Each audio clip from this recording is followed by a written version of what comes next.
Hello and welcome to শুপুস bag of stories. তো এটা আমার একটু অন্যরকম ভিডিও হতে চলেছে। তো এতদিন আমার মনে হয় না আমার কোনো ভিডিওই এইভাবে ক্যামেরার সামনাসামনি বসে আমি কিছু বলছি সেটা শুট করেছি, বাট সেই জন্যই আজকে ভিডিওটাকে আমি একটু অন্যরকম বলছি। এতদিন আমার মন ভালো থাকলে আমি কি কি করি বা প্রতিদিনই অ্যাকচুয়ালি রেগুলার লাইফ আমি দেখিয়েছি, বাট আমার মন খারাপ থাকলে আমি কি কি করি বা কি কি করলে আমার মন খারাপটা কিছুটা হলেও ভালো হয়ে যায়, আমি ভাবলাম এই ভিডিওটাতে সেটাই শেয়ার করে রাখি। তো যাতে আমার বা আমার চারপাশের আরো অনেকজনের যারা ভিডিওটা দেখছেন তাদের কিছুটা হলেও হেল্প হয়ে যায়। অ্যাকচুয়ালি অন্যদের থেকেও বেশিরভাগটা যাতে আমার হেল্প হয় সেই জন্যই এটা করে রাখা। কারণ মন খারাপ থাকলে সত্যি বলতে সেই মুহূর্তে মনে হয় না কিছু করি বা মাথায় আসে না যে কি করলে একটু হলেও মনটা ভালো হয়ে যাবে। সেই জন্যই মূলত এই ভিডিওটা করে রাখা, যাতে পরে একটু হলেও মানে এটা দেখে অ্যাটলিস্ট আমি ঠিক করতে পারি যে হ্যাঁ আমাকে এই করতে হবে বা এই করলে আমার মনটা একটু ভালো হবে। তো যেটার জন্য করতে বসা, লাস্ট 1-2 সপ্তাহ ধরে আমি লক্ষ্য করলাম যে এই প্যাটার্নটা আমার চলছে, যে সকালবেলা ঘুম থেকে উঠলেও ভীষণ মন খারাপ লাগছে বা মানে সারাদিনের মধ্যে। তো হতে পারে এটা আমার একটা পোস্ট ভ্যাকেশন মন খারাপ টাইপের কিছু, জানি না এরকম কিছু হয় কিনা, বাট পোস্ট ভ্যাকেশন ডিপ্রেশন, যদিও ডিপ্রেশন কথাটা অনেকটা হয়তো মানে সিরিয়াস ওয়ার্ড হয়ে যাবে, ডিপ্রেশন না হোক, একটা মন খারাপ তো কাজ করেন না কোথাও থেকে ঘুরে এলে, কারণ ওখানের একটা আলাদা রুটিনে আমরা অভ্যস্ত হয়ে যাই, তারপর ধীরে ধীরে এসে আবার একটা অন্য রুটিনে অভ্যস্ত হতে সময়ও লাগে। তো সেই ব্যাপারটাই হয়তো হচ্ছিল।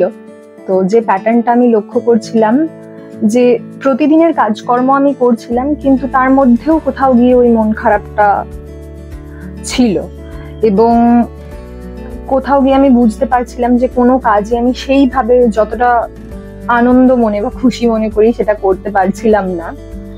তো কিন্তু আমি লক্ষ্য করেছিলাম যে কিছু কিছু কাজ করলে বা কিছু কিছু জিনিসপত্র করলে আমার মুডটা অনেকটাই আপলিফ্ট হচ্ছিল। তো সেই কাজগুলোই আমি এখানে শেয়ার করব।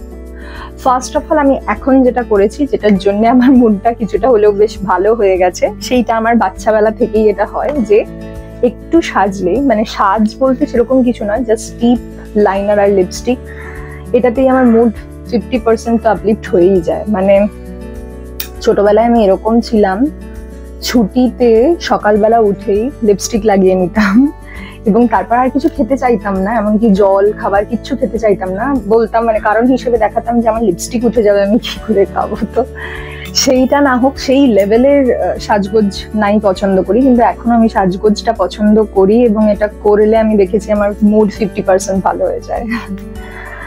আর দ্বিতীয়ত ছাদে যাওয়া। এখন এখানকার ছাদে ছাদ বাগান আছে, প্রচুর গাছ আছে, শুধু সেজন্য নয়, ছোটবেলা থেকেই ছাদ বা খোলা আকাশ, আই থিঙ্ক শুধু আমার জন্য নয়, যারাই এই ধরনের একটা ফেজ দিয়ে যান, ছাদ বা খোলা আকাশ টাইপের কোথাও জায়গায় গেলে তাদের মুডটা অনেকটাই ভালো হয়ে যায়।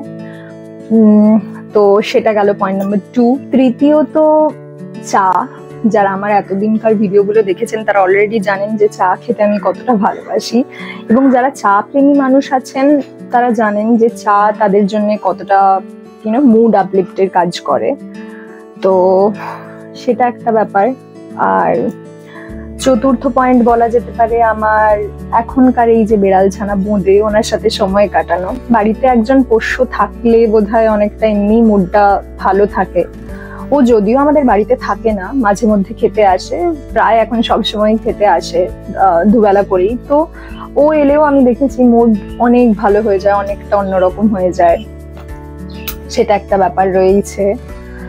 আর প্রিয় মানুষদের সাথে কথা বলা, যেমন আজকে একটু ছুটির দিন, 1 মে, মে দিবস হিসেবে ছুটি রয়েছে। তো আমি দেখলাম যে আজ সকাল থেকে বেশ কয়েকজন বন্ধুর সাথে কথা বলার একটু সুযোগ পেলাম, মানে খুব সেইভাবে প্রচুর কথা নয়, কিন্তু একটু একটু করে কথা বললেই খানিকটা, মানে সবসময় যে মন খারাপ তাই শেয়ার করেছি সেরকম নয় যে জানিস আমার মন খারাপ বা কিছু, কিন্তু এমনিও কথা বললে অনেকটা দেখলাম যে মুড আপলিফ্ট হয়। আর একটা বিষয় বলতে ভুলে যাচ্ছিলাম, যেটা করলে আমার তো মন ভালো হয়ে যায়, বা আমার মতো যারা আছেন যারা গল্প পড়তে বা শুনতে ভালোবাসেন তাদেরও মন ভালো হয়ে যায়।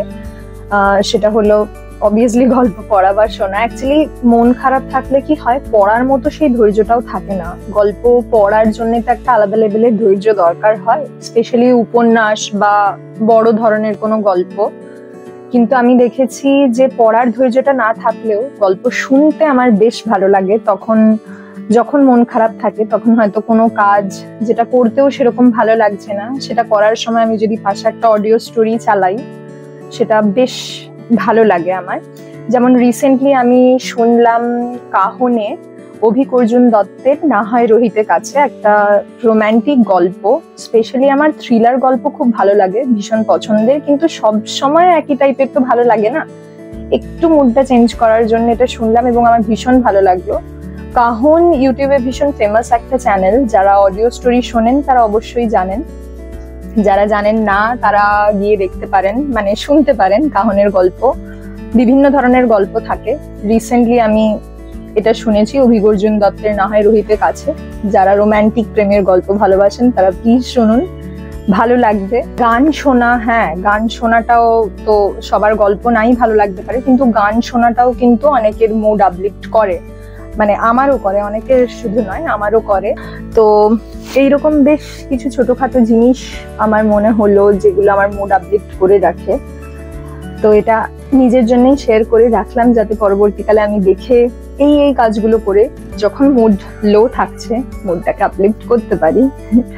তো আপনারাও যারা রয়েছেন এরকম সপ্তাহের শেষে, যাদের মন ভালো নেই, যাদের সারা সপ্তাহ ধরেই মোটামুটি ওয়ার্ক রিলেটেড হোক বা আরো অনেক কিছু রিলেটেড স্ট্রেস আমাদের মধ্যে কাজ করে, তাদের জন্য বলা যে আপনি একা নন বা আমিও একা নই। আমি জানি যে আমাদের অনেকেই এরকম আছে যাদের ক্ষেত্রে এই স্ট্রেসটা এইভাবে একটা মন খারাপের জায়গা নেয়। কিছুই নয়, নিজের জন্য আলাদা করে কিছু মোমেন্ট বের করা, কিছু মি টাইম বের করা, যেগুলো খুবই বস্তা পচা ক্লিশে কথা আমি বলছি, জানি প্রত্যেকেই এটা বলে, বাট স্টিল ইট হেল্পস। যতই বস্তা পচা হোক কথাগুলো, এটা প্রচন্ড পরিমাণ হেল্প করে। নিজে এই যেমন এখন হয়তো 4:10 বাজছে, আমি কিছুক্ষণের মধ্যেই 1 কাপ চা নিয়ে ছাদে যাব এবং আমি জানি সেটা আমার কতটা মন ভালো করে দেয়। তো এই ধরনের ছোটখাটো কাজগুলো আমাদের করা উচিত। দিনের মধ্যে কোথাও গিয়ে নিজের জন্য কিছুটা সময় হলেও বের করা উচিত, যেটা আমাদের মন ভালো করে দেয়। এইটুকুই ছিল আজকের ভিডিও, যে মন খারাপ ভীষণ স্বাভাবিক, সববার হয়। মানে ভিডিওতে জাস্ট আমরা এইটুকুই তুলে ধরি যে হ্যাঁ আমার কত মন ভালো, আমি এখানে যাচ্ছি, এখানে ঘুরছি, এখানে খাচ্ছি, মানে যে সব সময় 100% আমি মন ভালো করেই রেখেছি সেরকম নয়। আমারও মন খারাপ হয়, বা সব মানুষেরই এটা হয়, আর এটা খুব সাধারণ একটা বিষয়, এটা নিয়ে ভেঙে পড়ার কিচ্ছু নেই। যদি এখনো পর্যন্ত আপনি ভিডিওটা দেখছেন তাহলে thank you so much for watching. খুব ভালো থাকবেন, সুস্থ থাকবেন এবং নিজের মন ভালো রাখার জন্য যেটুকু বা যতটা কিছু করতে ইচ্ছে করছে করুন সব সময়। Thank you so much. যদি ভিডিওটা ভালো লেগে থাকে তাহলে please like, share and subscribe. Thank you.